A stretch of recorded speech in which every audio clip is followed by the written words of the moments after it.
역대하 6장입니다. 역대하 6장은 이제 솔로몬이 성전 건축을 다 완공이 되고 이제 기도와 봉헌식 이런 장면들이 펼쳐지는 부분인데요.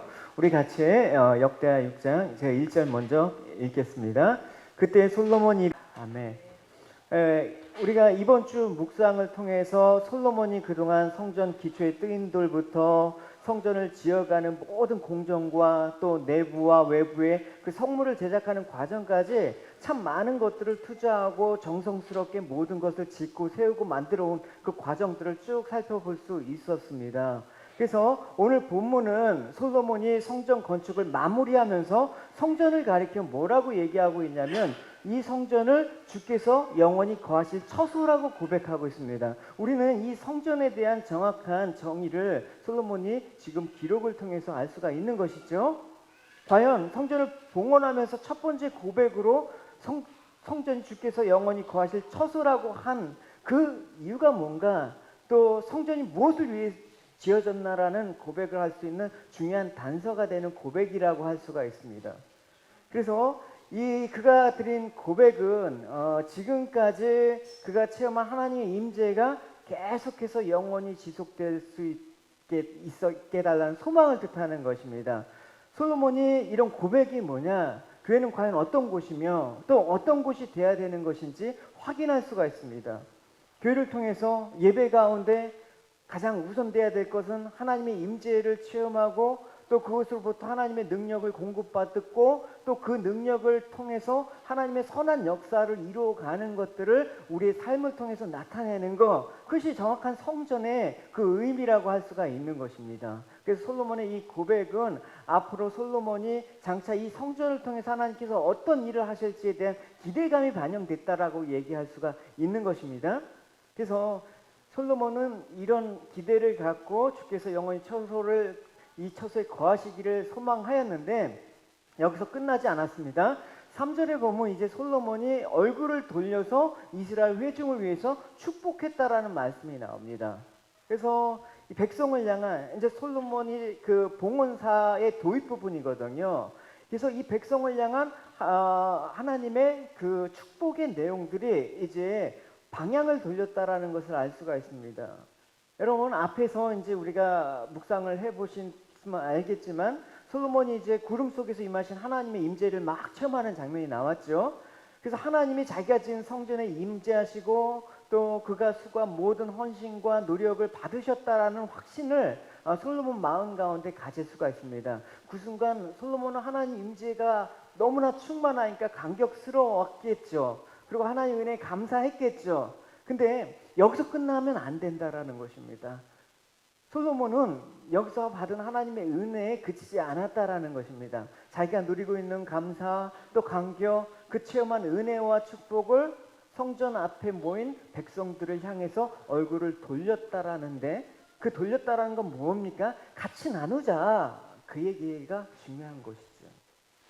그래서 솔로몬이 자신이 체험한 이 은혜의 순간, 이 축복의 임재를 자기 속에만 간직할 것이 아니라고 생각을 했고, 그래서 이 솔로몬은 자기가 체험한 하나님의 임재의 영광을 백성들에게 알리고 또 그 은혜와 기쁨을 함께 나누고자 얼굴을 돌리면서 그 자리에 임재하신 하나님의 이름으로 모든 백성을 축복하는 것입니다. 제사장의 임무가 그런 거잖아요. 우리가 거룩한 제사장으로 불렀다라는 것은 뭡니까? 하나님의 이 놀라운 은혜와 사랑을 알리는 데 있는 것입니다. 그래서 솔로몬이 이런 봉헌식에서 한 기도의 내용이 이제 오늘 본문의 하반절에 그 기도의 내용을 제가 길어갖고 이렇게 간략하게 부분 소개해 드립니다.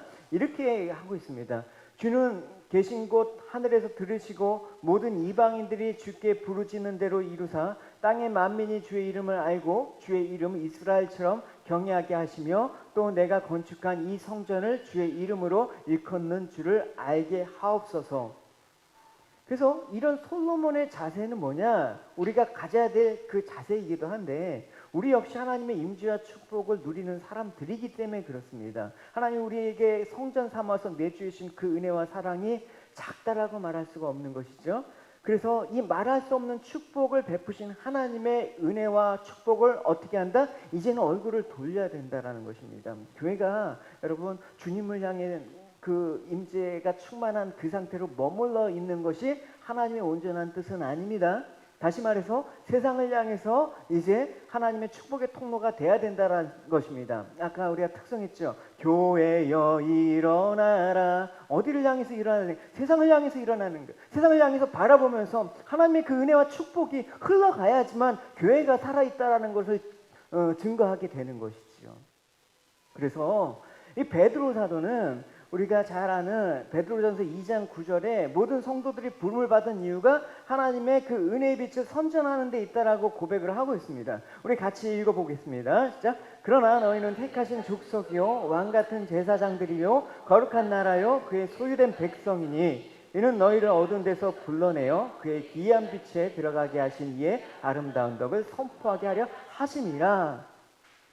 여러분 우리가 그리스도 안에서 하나님의 사랑을 체험한 사람입니다. 하나님의 은혜와 사랑을 한 번도 경험해 본 적이 없다 그런 분은 있을 수가 없는 것입니다.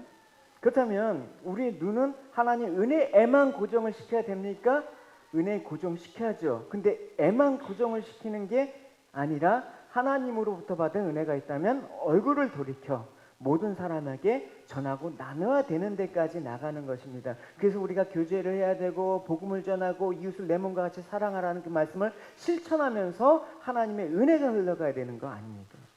물론 때로는 베드로 고백처럼 하나님의 은혜를 누린 것이 너무 행복하니까 그냥 머물러 있으면 좋을 것 같아요. 변화산에서 우리가 여기 있는 게 좋습니다. 그래서 주를 위해서 엘리야를 위해서 모세를 위해 천막 짓고 그냥 우리가 여기서 눌러 가면 안 될까요? 그건 우리가 죽어서 천국 가서 해야 될 일이고요. 여기서는 그럴 수가 없는 것입니다. 여기 있는 게 좋사옵니가 아니라 우리가 어디든 가서 하나님의 좋은 복음과 은혜를 전해야 되는 데까지. 그래서 이 고백을 하고 예수님께서 내려가자 이렇게 얘기를 하신 것입니다. 그래서 우리가 주님의 사랑과 영광스러운 은혜는 우리만의 것이 되는 것이 아니라 이제 하나님의 은혜를 경험해야 될 세상 사람들과 함께 바라보고 체험해야 될 축복입니다. 그게 우리의 열심의 동기가 돼야 되는 것입니다. 사도 바울의 열심의 동기가 바로 여기서부터 비롯된 것입니다. 이런 고백 우리가 고린도후서에서 살펴보지 않았습니까? 내가 하나님의 열심으로 너희를 위하여 열심을 내노니 내가 너희를 정결한 처녀로 한 남편인 그리스도에 드리려고 중매함이로다 라고 얘기하고 있단 말입니다. 그래서 이런 하나님의 은혜를 나누고자 하는 이런 솔로몬의 마음, 이제 솔로몬이 성전을 건축하면서 모든 백성에게 축복을 하면서 뱉은 첫 마디가 뭐냐? 바로 이 말이에요. 4절을 보면 여호와께서 그의 입으로 내 아버지 다윗에게 말씀하신 것을 이제 그의 손으로 이루셨다. 그죠? 고백은 뭡니까? 지금 이 솔로몬의 성전은 결국 그의 손, 하나님의 손에 의해서 지어진 것이다, 세워진 것이다라고 고백한 것입니다. 한마디로 뭐냐? 모든 영광과 존귀와 능력 받으소서. 오직 주님께만 받아요. 겉으로 볼 때는 분명히 성전은 솔로몬이 주도해서 지은 것입니다. 무려 이 일을 위해서 7년이라는 시간을 투자했죠. 또 그 이전에 훨씬 거슬러서 이제 아버지 왕 다윗이 성전 건축을 위해서 필요한 모든 것들을 물자도 준비하고 모든 자원들을 준비했습니다. 또 뿐만 아니라 무수한 많은 백성들이 동원됐죠. 또 이방의 끝으로 후람이죠. 열왕기에서는 히람이라고 얘기하는데 이제 후람을 통해서 그 성전에 쓸 목재를 비롯해서 뭐 기술자들을 이렇게 같이 해서 일을 했던 장면들을 우리가 살펴보셨을 것입니다. 근데 솔로몬은 성전 건축이 마쳐진 다음에 우리가 1차적으로 그렇잖아요. 누가 시상을 하면 여기까지 오신 감독님 뭐 스태프 해갖고 쭉 이름을 나열하잖아요. 거기에 내 이름이 싹 빠지면 서운한 거야. 그죠? 너무 서운해하실 필요는 없습니다. 솔로몬이 그 수고를 몰랐다라고 우리가 얘기하는 게 아니라 이 모든 것조차 이 백성들의 수고와 다윗의 준비와 이방인의 협력들조차도 하나님께서 그의 손으로 이루어진 결과라고 선언하고 있는 것입니다. 몰랐다라는 게 아니죠. 그래서 솔로몬이 이렇게 말한 것은 거기 모든 백성의 수고와 선왕의 다윗 이방의 협력을 기억하지 못한 게 아니라 그들의 수고를 무시한 게 아니라 결국 이 모든 역사, 성전 건축의 역사 가운데 말씀한 바를 이루어 가신 하나님의 손길을 발견했기 때문이다라고 얘기를 하는 것입니다. 우리가 한 사람의 인생을 보면 그 인생은 결국 우리가 설명할 수 없는 하나님의 손길을 느낄 수밖에 없어요. 그죠? 아무리 내가 그 손길을 뿌리치고 도망가려고 해도 하나님이 그 손길을 뿌리칠 수 있는 사람이 없단 말입니다. 그래서 하나님의 손길을 여러분 늘 인생 가운데 발견하시기 바랍니다. 할렐루야. 그 손길에 여러분 항상 끌려서 살아가는 인생이 되셔야 되는 것입니다. 그럴 때 우리의 삶들이 비로소 이 땅 가운데 하나님의 뜻을 이루어가는 그런 흔적, 그런 어떤 자취가 돼요. 이 주님께서 이렇게 여러분 기도하라고 얘기하셨어요. 주기도문에. 그러므로 여러분은 이렇게 기도하라. 너희들은 이렇게 기도하라. 하늘에 계신 우리 아버지여, 이름이 거룩히 여김을 받으시오며 모든 영광을 주님께 돌리고 나라가 임하시며 뜻이 하늘에서 이루어진 것 같이 이 땅 가운데 이루어집니다. 이 말은 뭡니까? 이 땅 가운데 우리를 향한 하나님의 손길이 이루어질 수 있도록 그렇게 기도해라. 그렇게 얘기를 하는 것입니다. 여러분 이 땅 가운데 오늘도 한 주간의 내 삶을 통해서 하나님의 손길을 발견하셨습니까? 할렐루야. 그게 은혜죠. 그래서 사도 바울은 자신들이 감당했던 많은 사역을 회상하면서 많은 수고를 감당했으면서 아름다운 사역들을 이뤄나가면서 했던 고백이 뭐였습니까? 고린도전서에 그러나 지금의 나는 하나님의 은혜로 된 것이며 내게 베푸신 그분의 은혜가 헛되지 않았습니다. 이거를 오늘 본문에 하나님 손길로만 바꾼 거예요. 똑같은 말입니다. 나는 다른 사도들보다 더 열심히 일했습니다. 그러나 그 일은 내가 한 것이 아니라 나와 함께 하시는 하나님의 손길이 있었기 때문입니다. 그렇게 여러분 삶에 하나님의 손길이 머물기 바랍니다. 할렐루야. 손길이 머물수록 그 사람의 마음들과 모든 삶들은 풍요로울 수밖에 없는 것입니다. 그래서 하나님의 은혜가 아니면 하나님의 손길이 아니면 내가 아무것도 할 수 없다라고 하는 고백이 바로 이 솔로몬의 고백과도 같은 것입니다. 그리고 이제 솔로몬은 이 봉헌사에서 하나님께서 자신의 아버지 다윗이 성전 건축할 마음에 대해서 이제 아버지 때의 그 마음들을 회고를 잠깐 해요. 7절과 8절 우리 같이 읽어보도록 할게요. 시작. 내 아버지 다윗이 이스라엘의 하나님 여호와의 이름을 위하여 성전을 건축할 마음이 있었더니 여호와께서 내 아버지 다윗에게 이르시되 내가 내 이름을 위하여 성전을 건축할 마음이 있으니 이 마음이 내게 있는 것이 좋도다. 아버지 다윗.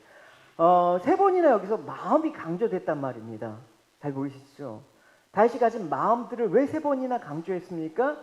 하나님께 거할 성전을 건축하고자 했던 다윗의 소원은, 마음의 소원은 즉흥적인 것도 아니고 전인격과 하나님을 향한 진실이 담겨 있기 때문에 그런 것입니다. 하나님은 성전을 건축하길 원하시진 않았지만 다윗의 마음으로 받은 그 성전은 하나님께서 기뻐 받으셨다라는 것입니다.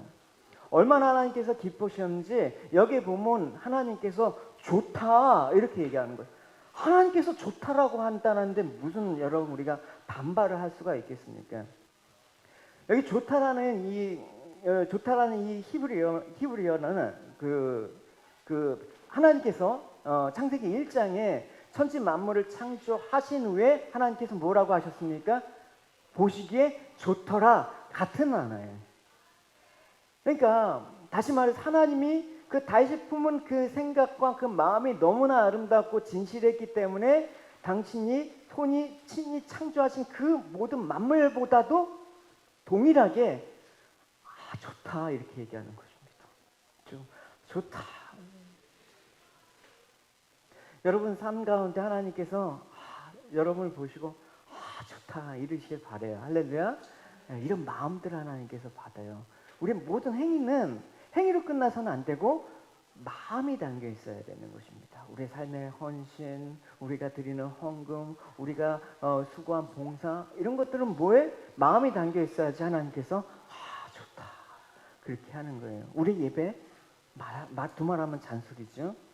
그래서 우리가 보통 사람들을 보면 자기 손으로 무언가를 이루기 위해서 내가 좀 더 특별한 일을 하기 위해서 발버둥 칩니다. 근데 중요한 건 뭐냐면 자기 마음들을 다스리지 않아요. 내 마음이 그냥 그 허락하는 곳에 유혹에 세상 가운데 그냥 내어줘요.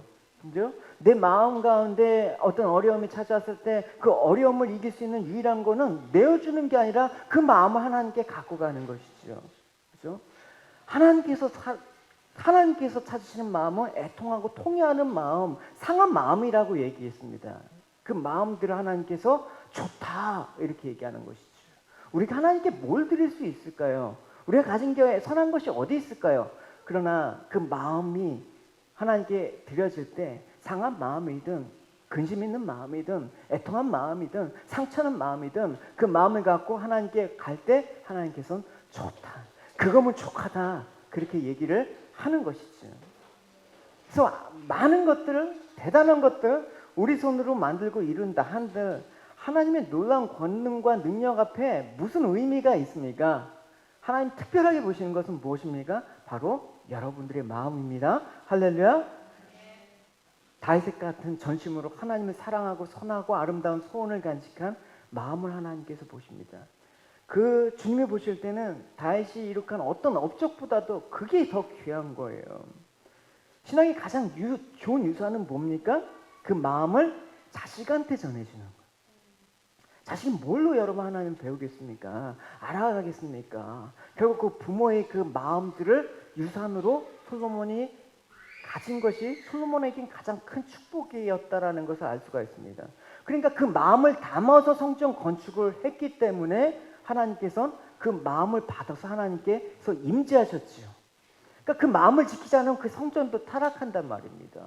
우리 신앙생활이 끝까지 여러분 좋은 어떤 성전으로 지어가기 위해서는 어떻게 합니까? 우리 날마다 우리의 마음들을 고백하고 날마다 우리가 그 마음 가운데 죄 가운데 보수할 곳이 없는지 하나님이 치유할 곳이 없는지 매일 마음을 내어드리고 고백하는 그 과정 속에서 하나님의 치유와 회복이 일어나고 하나님께서 온전케 하시는 그런 역사가 일어나는 성전이 지어져가는 역사가 일어나는 것이죠. 결국 솔로몬도 처음에 이 마음들을 끝까지 지키지 못했어요. 계속해서 이 마음들을 지킬 수 있다는 건 우리한테 그만큼 힘들어요. 왜냐? 이때는 성령의 시대가 아니었잖아요. 마음 가운데 성령이 임재하지 않았기 때문에 언제든지 그 마음이 타락할 수도 있고 죄악 가운데 오염될 수 있어요. 하지만 우리가 솔로몬보다 더 귀한 축복을 받은 건 무엇입니까? 하나님이 우리 안에 직접 임재하셨기 때문에 우리는 하나님 앞에 마음을 드리고자 한다 그러면 언제든지 하나님께서 그 마음을 바꾸실 수가 있다라는 것입니다. 할렐루야. 중요한 건 뭐예요? 여러분들이 그 마음을 드려야 되는 거예요. 마음을 드리지 않으면 역사하실 수가 없어요. 하나님 우리를 로봇처럼 만들지 않았잖아요. 우리를 인격적으로 대해주잖아요. 자녀로 대해주잖아요. 그러니까 여러분의 마음도 드릴 때 하나님께서 그 인격적인 마음, 인격체를 존중해 주신다라는 거예요. 그러니까 그 마음을 담고 있으면 하나님께서 역사하시지가 않는 거예요. 그래서 솔로몬은 이 마음을 갖고 성전 건축을 해야 된다라는 것을 알았지요. 그래서 9절과 10절 같이 읽어보겠습니다. 그러나 너는 그 성전을 건축하지 못할 것이요 내 허리에서 나올 내 아들 그가 내 이름을 위하여 성전을 건축하리라 하시더니 이제 여호와께서 말씀하신 대로 이루어졌다. 내가 여호와께서 말씀하신 대로 내 아버지 다윗을 대신하여 일어나 이스라엘 왕이 앉고 이스라엘의 하나님 여호와의 이름을 위하여 성전을 건축하라. 그러니까 이 말씀은 무엇이냐? 그 성전 건축일을 다윗이 하지 못했기 때문에 그 부친의 뜻을 계승해서 뜻이라는 건 아까 그 마음들을 계승해서 솔로몬이 그 자신의 일을 하였다라는 것을 강조하고 있습니다. 다윗은 신앙 건축에 대한 강렬한 소원을 지니고 있었지만 다윗의 때에는 그 소원을 이루지 못했습니다. 억울하지 어떻게 보면. 근데 하나님께서 여러 가지 이유로 다윗이 성전을 건축하길 원하시지 않았습니다. 근거가 되는 한 구절만 보면 역대상 이전에 22절을 가면 하나님께서 이렇게 다윗에게 말씀하셨어요. 여호와의 말씀이 내게 임하여 이르시되 너는 피를 심히 많이 흘렸고 크게 전쟁하였느니라. 내가 내 앞에서 땅에 피를 많이 흘렸은즉 내 이름을 위하여 성전을 건축하지 못하리라. 보라 한 아들이 내게서 나으리니 그는 온전한 사람이라. 내가 그로 주변 모든 대적에게 평온을 얻게 하리라. 그의 이름은 솔로몬이라 하리니 이는 내가 그의 생전에 평안한가 아니람을 이스라엘에게 줄 것임이라. 다윗은 군인으로서 피를 많이 흘리셨습니다. 그런데 성전은 화평, 평화의 상징 아닙니까? 그러니까 다윗 시대에 건축하는 게 때가 바람직하지 않았음을 알 수가 있고, 또 다윗 시대 때는 이스라엘을 견고히 세우기 위해서 계속해서 전쟁을 치러야 됐습니다. 그렇기 때문에 이 다윗 시대 성전 건축의 시기가 적합하지 않았음에도 불구하고 다윗은 그런 소원들을 내가 안 하면 이제 뭐 안 하지 뭐 이게 아니라 하나님께 그 소원을 하나님이 때에 이루실 수 있도록 자기가 준비는 다 했단 말입니다. 솔로몬이 건축을 할 수 있도록 모든 준비를 다 그의 평생에 또 해나가는 밤. 그러니까 다윗의 그 마음과 거룩한 뜻은 비록 자신의 때에 이루지 않았지만 그 건축 준비와 그 뜻을 계승한 솔로몬에 의해서 이루어졌다라는 것입니다. 대단히 중요한 것이죠. 내 뜻 가운데 이루어지지 않는 일들이 여러분 많이 있습니다. 그러나 우리에게 바람은 있습니다.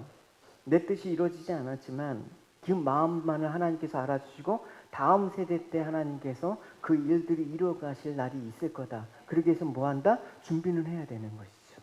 그죠? 준비는. 그건 그죠? 알아서 하겠지가 아니라 준비해 주는. 우리가 다음 아이들을 위해서 준비해 주는 부모님이 되었으면 좋겠습니다. 할렐루야. 그래서 이처럼 다윗과 솔로몬을 통해서 확인되는 그 위대한 사역의 계승은 성경 전체에서 하나님의 사역을 이뤄가는 그 대표적인 방식이기도 합니다. 그죠? 솔로몬, 다윗과 솔로몬, 그 다음 또 모세도 마찬가지입니다. 모세가 하나님의 손으로 이스라엘을 애굽에서 건져냈지만 가나안 땅으로 인도까지 하고 결국은 느부선에서 모세가 가나안 땅만 바라봤잖아요. 하나님께서 허락하지 않았습니다. 너는 여기까지.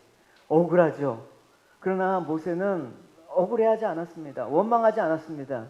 왜? 그 사역을 위대한 후계자 여호수아에게 위탁했기 때문에 여호수아가 이룰 수 있는 그런 비전을 갖고 있었습니다.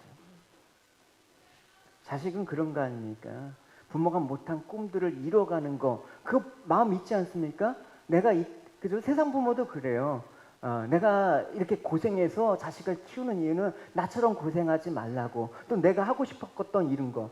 근데 세상에선 그게 나의 욕망과 야망으로 하기 때문에 별로 바람직한 건 아니지만 영적인 측면에서는 충분히 우리가 대입해 볼 수 있단 말입니다.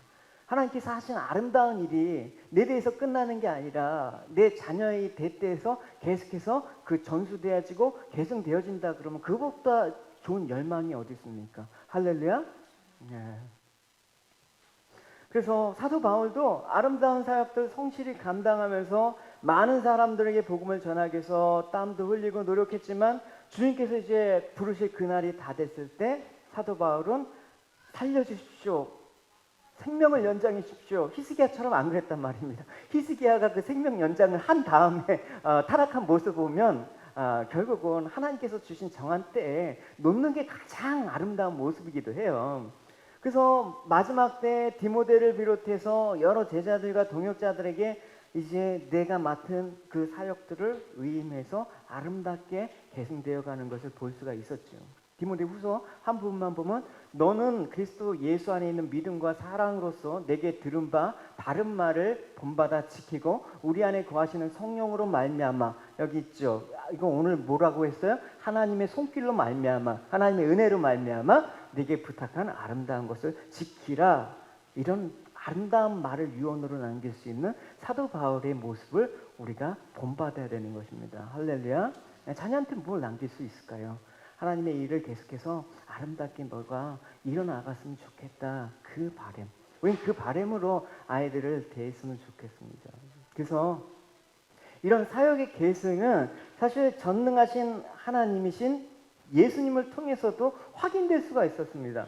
예수님이 여러분 살아생전에 이 땅에서 베드로처럼 3,000명, 5,000명씩 이렇게 설교하고 회개시킨 적 있습니까? 수많은 무리들은 따라왔지만 베드로처럼 5,000명씩 회개하는 그런 어떤 초대교회 역사는 없었단 말입니다.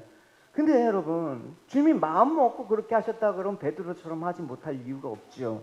분명히 더 많은 사람들을 전도시킬 수가 있었고 모든 인류를 한 방에 해결시킬 수도 있을 그런 능력 있는 분입니다. 그러나 주님은 그렇게 하지 않으셨습니다. 주님께서 맡겨진 사명은 하나님께서 이 땅 가운데 십자가의 죽음과 부활하심으로 구원을 완성하시고 그 속죄의 사명만을 온전히 이루길 원하는, 하나님 원하시는 데까지만 하신 것입니다. 그 나머지 일은 누구에게 맡기셨다? 교회는 우리에게 맡기셨다라는 것입니다. 그것이 우리의 사명으로 남은 자의 그 일로 우리에게 맡기셨다라는 것입니다. 그러니까 이런 복된 사역을 계승함으로써 우리가 하나님과 동역자로 칭함을 받으며 하나님의 자녀로서 하나님의 귀한 축복을 받는 그런 일로 하나님께서 우리에게 맡겨주셨죠. 그러니까 예수님께서 다 끝나고 하셨으면 아마 그 대에만 구원을 받았을까요? 우리에게 주셨기 때문에 구원의 역사를 오늘도 우리 삶 가운데 일어나게 하시고 또 보게 하시고 우리가 그걸 통해서 성전으로 지어간다라는 게 무엇인지 깨닫게 되는 그런 복된 역사가 있지 않습니까? 그래서 우리가 확인되는 교회의 이 거룩한 사역, 우리의 삶에 하나님의 일을 한다라는 이 거룩한 계승의 원리는 우리가 지금 교회로서 지켜야 될 원칙이기도 하는 것입니다.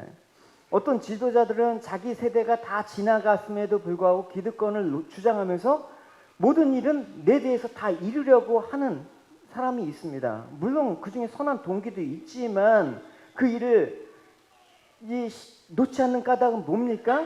대부분 자기 기득권을 주장하고 또 자기 이름을 내기 위해서 끝까지 안 놓는 경우가 많이 있습니다. 그렇죠? 그런 바람들이 우리에게 늘 있죠.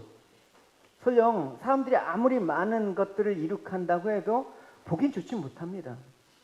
어쩌면 후대에 가서는 그것들이 추하게 비춰질 수가 있습니다. 그래서 이 사역들을 놓지 않고, 그래서 뭐 교회가 타락하는 주된 요인 중에 하나가 사실은 그거예요. 내가 물러날 때를 알지 못하면 되게 교회가 힘들어지는 것들을 볼 수가 있는 것입니다.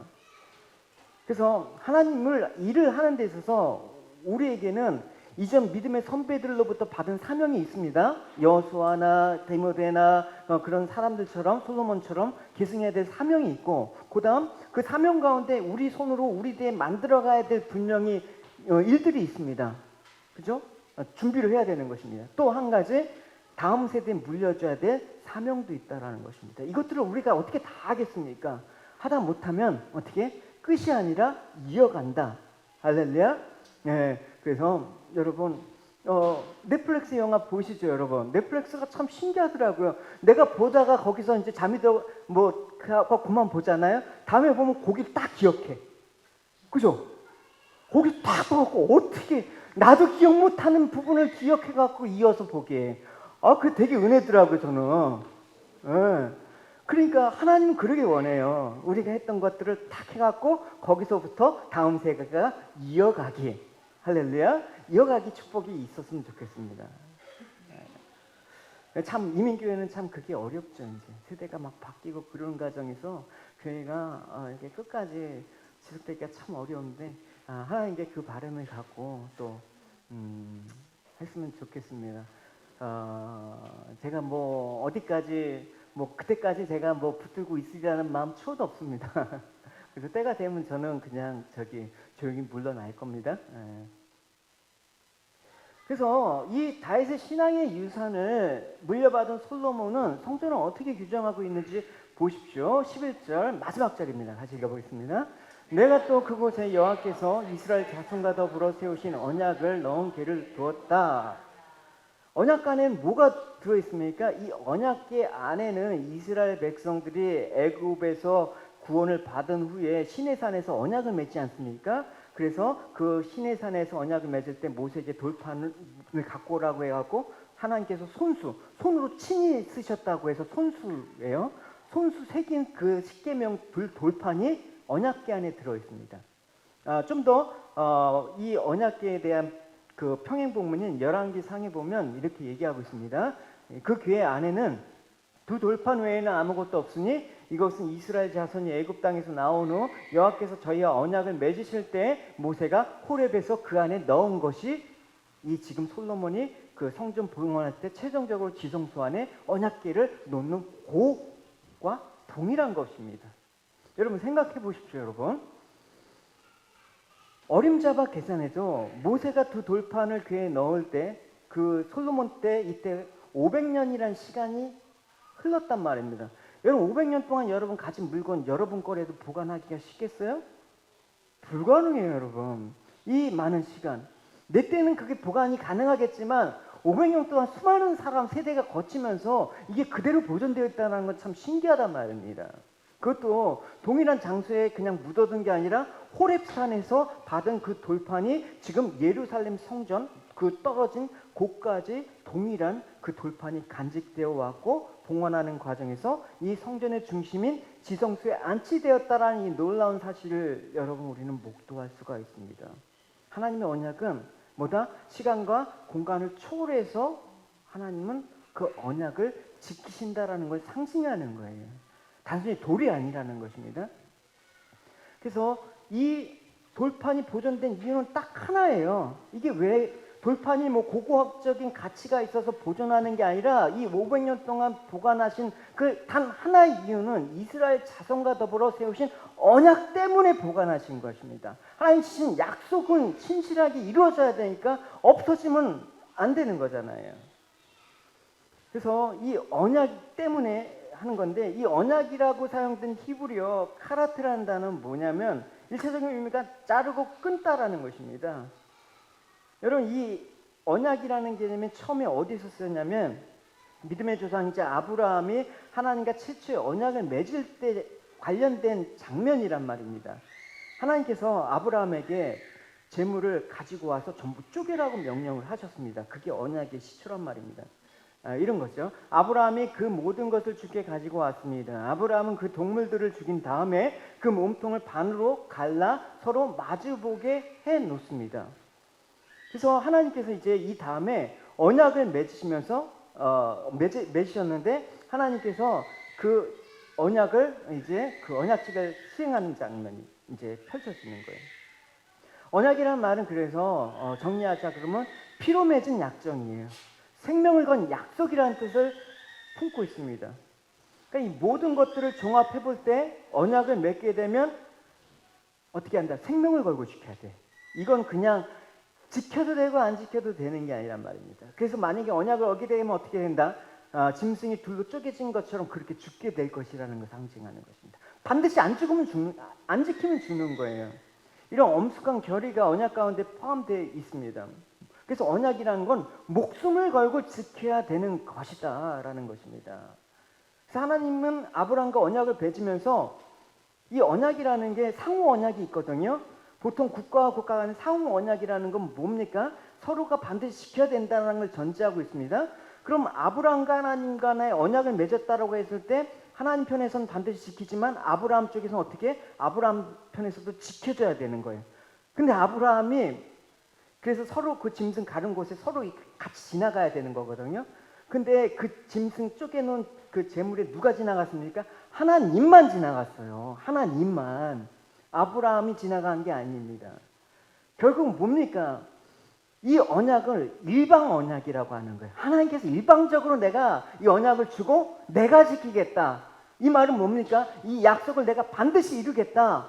죽기까지. 그래서 십자가에 내주신 거예요. 그 아들을. 죽일 수밖에 없는 거예요. 우리의 언약을 성취하기 위해서. 하나님 능력이 안 돼서 한 게 아니라 우리가 맺은 언약 하나님께서 일방적으로 지키시겠다는 그 약속 때문에 하나님께서 그 아들을 내어주셨단 말입니다. 출애굽 당시에 그래서 이스라엘 백성에게 십계명을 주시기 전에 율법을 주기 전에 하나님께서 미리 언약을 주셨습니다. 그러니까 우리가 십계명을 받으면 그 십계명 율법으로 해서 꼭 지켜야 된다라는 걸 알고 있지만 사실 이스라엘 백성들이 그것들을 지키지 못하리라는 걸 하나님께서 아셨단 말입니다. 그래서 일방적으로 은혜 언약을 주신 거예요. 이게 바로 십계명 전에 하나님께서 주신 언약이란 말입니다. 왜? 이게 어디에 기초가 되어 있습니까? 아브라함의 언약 때부터 기초가 되어 있다란 말입니다.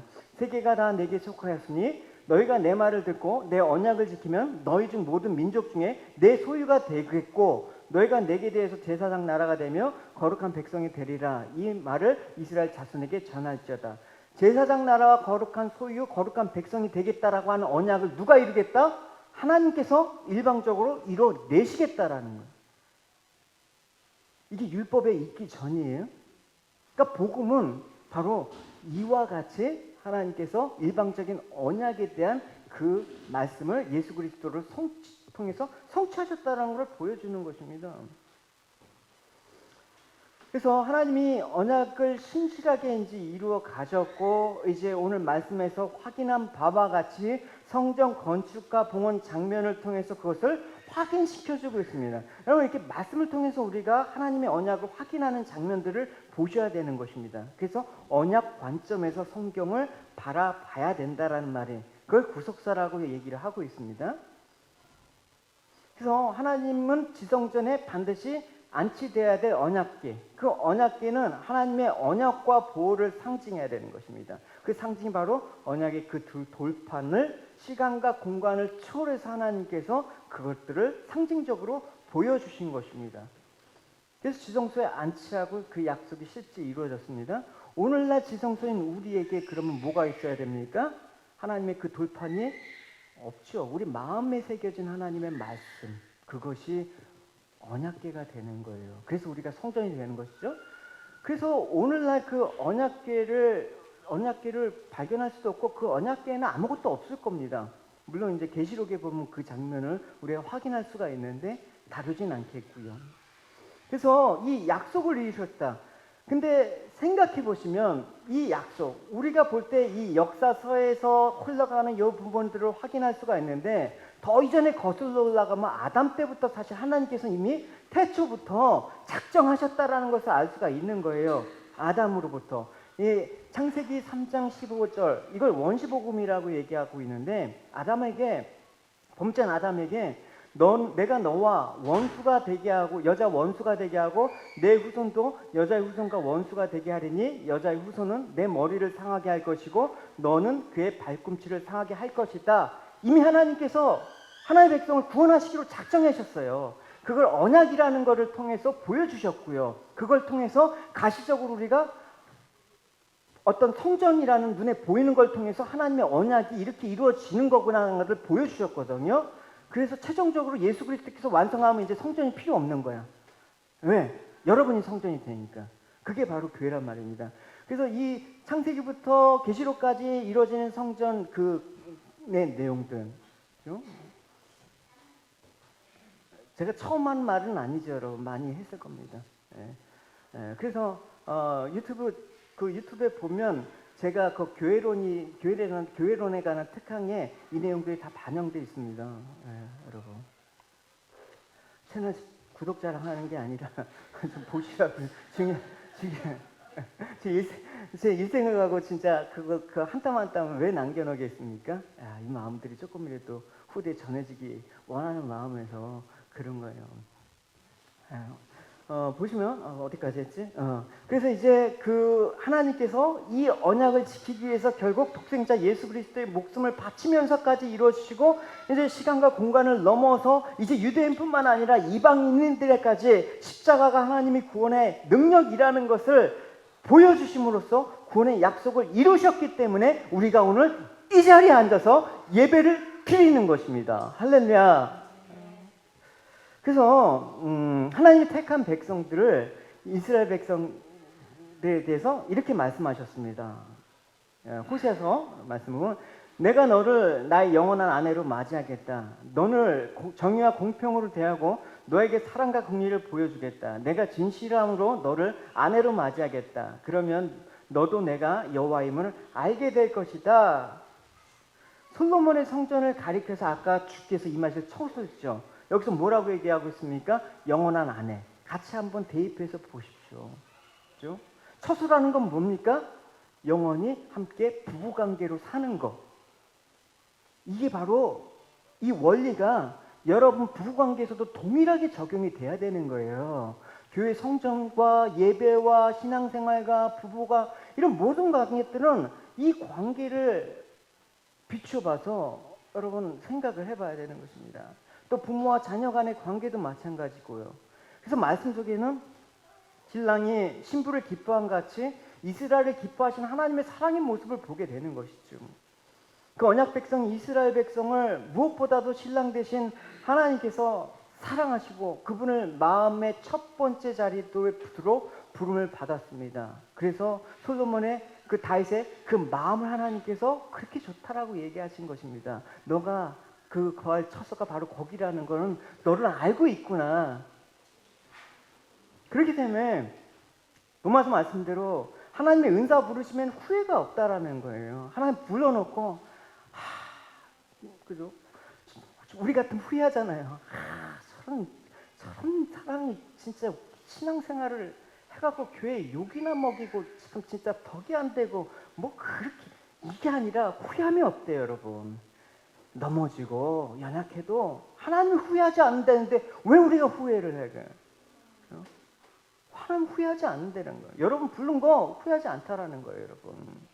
하나님 눈동자같이 소중한 그분의 아내라는 거예요. 백성이라는 것입니다. 우리는 신랑이고 남편 대신 그리스도께 거룩한 백성이 되고자 당신의 신부가 되고자 우리 죄를 위해서 죽으시고 우리 죄를 완전히 도말하신 그 분을 우리가 사모하면서 살아가는 것입니다. 그것이 우리의 예배가 되어야 되고 그것이 우리의 삶이 되어야 되고 그것이 우리의 삶의 이유와 목적과 방향이 되어야 되는 것이죠. 사도 바울은 이렇게 얘기하고 있습니다. 내가 확신한다. 사망이나 생명이나 천사들이나 권세자들이나 현재일이나 장래일이나 능력이나 높음이나 깊음이나 다른 어떤 피조물이라도 우리를 우리 주 예수 안에 있는 하나님의 사랑에서 끊을 수 없다. 할렐루야. 이것이 바로 구원의 확신이에요, 여러분. 구원의 확신이 잠깐만 내 행위가 어떻게 되면 내가 좀 열심히 신앙생활하는 것 같으면 구원을 받은 것 같은데 그냥 열심히 신앙생활 안 하고 그러면 구원받지 않은 것 같죠, 여러분? 그러지 마십시오, 여러분. 이 끊을 수 없는 언약 관계에 있는 그 사랑의 기인에서 우리가 구원의 확신을 가져야 된다라는 것입니다. 할렐루야. 그래서 우리가 하나님의 언약을 지키기 위해서 십자가에 희생하신 그 은혜는 뭘 통해서 우리가 누구인가를 알 때, 즉 말하자면 우리가 하나님과 사람 앞에서 죄인이라는 것을 볼 때만 주어집니다. 왜 그럴 때만 이 죄에서 유일하게 건지실 분이 누구라는 걸 알죠. 그죠? 그래서 오직 주님밖에가 성립이 안 되는 거예요. 그거는 주님께만 있는 거 아닙니까?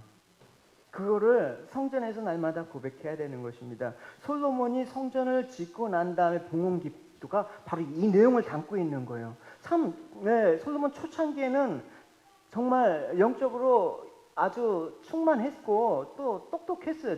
예민했어요. 하나님의 마음들을 잘 계승했단 말입니다. 이렇죠? 성전을 향해서 주께서 전에 말씀하시기를 내 이름을 거기에 두리라 하신 곳 이 성전을 향해서 주의 눈이 주야로 보시오며 중이 이곳을 향하여 비는 기도를 들으시옵소서. 주의 종과 주의 백성 이스라엘이 이곳을 향하여 기도할 때 주는 그 간구함을 들으시되 주께서 계신 곳 하늘에서 들으시고 들으사 사하여 주옵소서. 우리의 죄를 사하여 주옵다. 주가 계신 곳 하늘에서 그들의 기도와 간구를 들으시고 그들의 일을 돌아보시고 주께 범죄한 주의 백성을 용서하여 주시옵소서. 이런 솔로몬. 그래서 이 솔로몬의 이 기도는 사실 예수 그리스도 중보자가 되신 예수 그리스도가 예표하는 대제사장적 기도와 사실은 맥을 같이 하는 부분이 있습니다. 어디까지나 성경에서 예표한다라는 건 동일하다라는 건 아니에요. 비스무리하게 보여준다라는 거예요. 왜냐하면 인간은 한계가 있기 때문에. 그래서 예표한다라고 할 때 여러분 그 말을 여러분 명심하시고 그렇게 주님을 닮은 거. 우리도 우리 삶들이 주님을 예표하게 돼 있어요. 주님과 동일하다라는 게 아니라 주님의 삶들을 나타낼 수가 있다라는 측면에서 얘기하는 거예요. 그래서 우리가 이 장면에서 보십시오. 솔로몬이 주의 눈에 주야로 보시고 주의 종과 주의 백성 이스라엘이 이곳을 향하라는 표현을 통해서 하나님과 지금 솔로몬의 시선이 언약궤가 모여져 있는 성전에서 마주치는 것을 볼 수가 있단 말입니다. So here we can see it says in the passage, may your eyes be open towards his temple day and night. And it also uses the expression, your servant and your people Israel, when they pray towards this place. 왜냐하면 성전을 통해서 영적 은혜가 부어지기 때문입니다. Kind of expression is used because God guides Solomon's side towards building a temple, the whole covenant, and through the temple, God's grace will pour out. 그래서 영혼이 잃어버렸던 힘을 회복하고 죄로 망가진 아름다움이 성전을 통해서 회복하기 때문에 그렇습니다. And everything that was destroyed by sin will be healed. 여러분 세상 사람들이 제복을 의식하고 있는 게 사람의 눈을 의식하면서 살아가지고 있지 않습니까? People these days like to pay attention to the sights of others. 서로 마주치지 않고 알아주지 않는다고 해도 사람의 눈과 이목에 마음을 두고 살아가는 것이 하나님을 알지 못하고 살아가는 사람들의 모습이라는 것입니다. And because we put so much of our attention on others, we can't get to know God. 그러나 하나님의 사람은 하나님께 초점을 맞추고 살아가야 됩니다. 할렐루야. But the people of God focus on God. 그래서 하나님 뜻에 자기의 마음을 맞추고 하나님의 원하시는 마음을 품고 또 단장하면서 노력하면서 하나님이 가라 하신 곳에 가고 하나님이 원하시는 곳에 머물고 하나님이 금하신 곳은 누가 뭐래도 절대 눈을 돌리지 않는 것입니다. They work hard to understand and achieve God's will and go whenever God takes them. If God tells them to stay, they will stay. 이때 하나님의 백성의 삶은 더욱 빛나고 아름답고 하나님의 기쁨을 돌리는 삶으로 채워질 수 있다라는 것입니다. This is when the people of God's life shine brighter and become more beautiful. 물론 우리들 역시 이스라엘처럼 넘어지고 딴 길로 가기도 하고 세상의 시선을 빼앗길 때가 있어요. However, just like Israel, we'll fall and walk towards the other path, losing our focus. 그때 기억해야 될 것은 뭡니까? 주님이 우리 실력 때문이 아니라 약속, 언약 가운데 우리를 부르셨기 때문에 우리가 연약하지만 하나님께서 이루신다라는 그 고백입니다. But remember, God didn't call us because of our skills and talents. He called us through His promise despite our weaknesses. 하나님 목숨 걸고 하신 약속은 하나님이 살아계신 한 모두 이루어질 수밖에 없습니다. Every promise God makes becomes true. 그래도 또 이런 마음을 가져서 안 되죠. 하나님께서 하시니까 나는 할 일이 없네 하면서 지켜보고만 있어야 되는 거 그거는 아니에요. But I don't want you to take this as a sign to relax. Just because God's alive doesn't mean we can just sit back and wait for Him to do everything. 어떻게 한다? 얼굴을 돌려서 이스라엘 백성을 향한 솔로몬처럼 그렇게 하라는 거예요. And what we must do is face God, and that's how we live our lives, trusting in God. 하나님의 언약 백성, 언약을 맺은 우리 성도들이 마땅히 그 언약을 이행하는 삶을 살아야 되는 모습은 분명히 있어야 되는 거예요. So as God's people, we must keep the covenant until eternity. 우리는 성실하게 언약을 지키시는 하나님을 알고 여러분들 또한 언약을 지켜야 되는 언약 백성이며 그 언약에 내 자신의 오늘과 내일 영혼까지 내맡긴 사람들 아닙니까? And I want you to be all part of the name and the calling God has placed for you.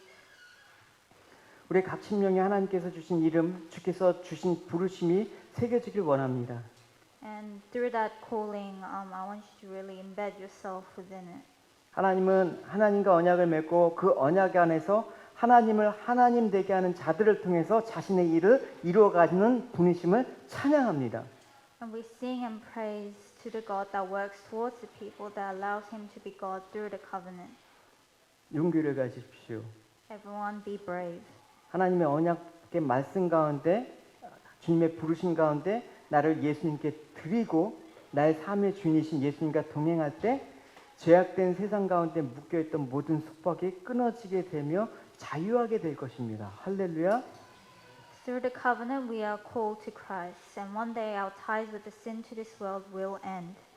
진리를 알지니 진리가 너희를 자유케 하리라. And the truth will set you free. 끝까지 언약을 지키신 하나님을 신뢰하십니까? Do you trust the God that will keep the covenant forever? 나를 향한 주님의 언약의 말씀이 다시 기억되길 원하고 주님 안에 거하며 살길 소원하시길 바랍니다. Remember that the words in the covenant that was meant for you, and it will live forever within God. 오늘을 살아가는 우리의 삶이 하나님의 뜻과 목적이 이루어가기 위해서 하나님의 원하시는 모습으로 드려지길 원합니다. And I want you to become the people that God intended you to be. 우리 마음의 지성전에 주님을 모시고 거룩한 성전으로 지어져 가기 위해서 주님을 향해 드리는 여러분들의 아름다운 수고 헌신은 주님이 보고 계시고 알고 계시고 인정하십니다. And I want you to know that God knows, understands, and respects your efforts towards building a better kingdom of heaven.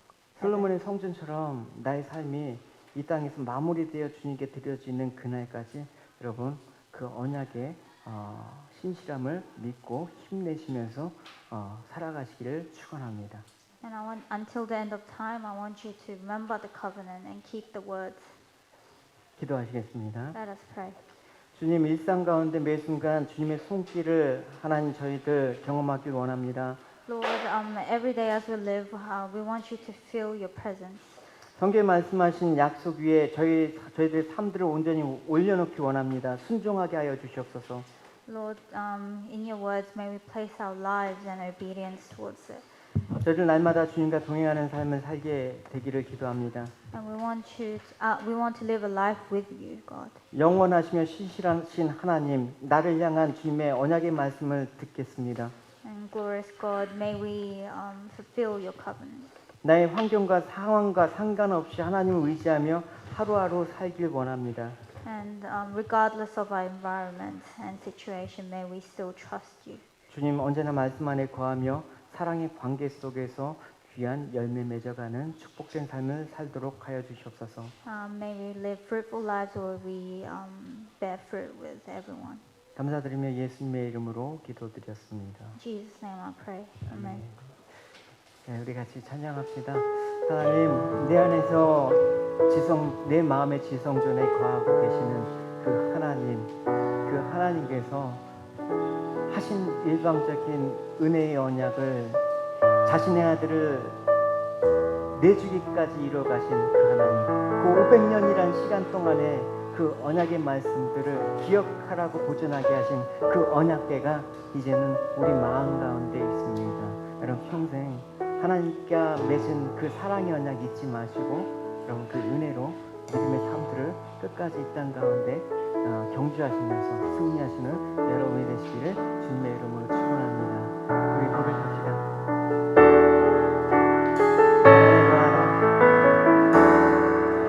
나의 안에 거